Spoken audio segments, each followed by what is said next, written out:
कि पहली बात तो निफ्टी की जहाँ तक बात है, अब हम निफ्टी पे करेक्ट कर चुके हैं 9%, एग्जैक्ट 9% हो चुका है निफ्टी पर। मिड कैप में 8.5% और स्मॉल कैप में भी करीब करीब उतना ही।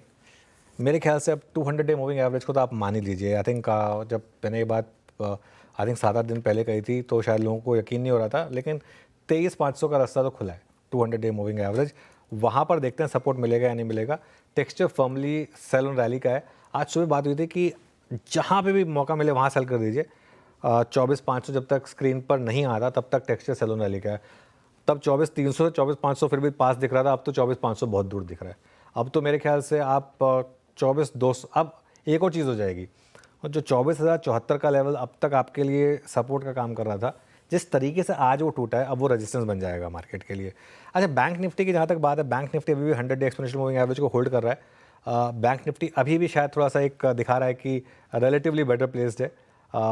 अक्टूबर लो से अभी भी 1000 पॉइंट दूर है, और जबकि निफ्टी अक्टूबर लो से 300 पॉइंट नीचे आ चुका है, तो फ़र्क है। तो अगर रिकवरी कभी भी आएगी तो शायद रिलेटिव स्ट्रेंथ के बेसिस पर बैंक निफ्टी और HDFC बैंक के उसको लीड करेंगे। लेकिन ब्रॉडर मार्केट में ना हर्षिता, मैं एक चीज़ बताऊं आपको, मैं 2-3 एग्जांपल देता हूं। जैसे फॉर एग्जांपल हिंदुस्तान एरोनॉटिक्स या माज़गांव डॉक। मैं ये दो नाम बार बार इसलिए कह रहा हूँ कि ये दो नाम मैंने हमेशा एज एग्जाम्पल यूज़ करें। आप एक चीज़ नोटिस करिए, इन स्टॉक्स ने अच्छी खबरों पे भी चलना बंद कर दिया है। फॉर एग्जांपल हेल पे वो अच्छी खबर आई थी, वो GE वाली नहीं चला स्टॉक, ठीक है। मज़गांव डॉक भी, ये वो स्टॉक हैं जिन्होंने पिछले 2 साल में 10 से 15 गुना पैसा बना के दिया। तो इनमें अगर और करेक्शन आ भी जाएगी तो कोई हैरानी की बात नहीं है। दिक्कत उन लोगों के लिए जिन्होंने हायर लेवल पे इनको स्टॉक्स लिए। देखिए 2 साल में 400% के रिटर्न है। तो आई थिंक अभी भी आपको मिड कैप और स्मॉल कैप में कॉशियस ही रहना है। मिड कैप और स्मॉल कैप में मुझे लग रहा है अभी काफ़ी एक्सीडेंट्स होने बाकी हैं, और मिड कैप स्मॉल कैप पे तो हम काफ़ी टाइम से कॉशियस हैं।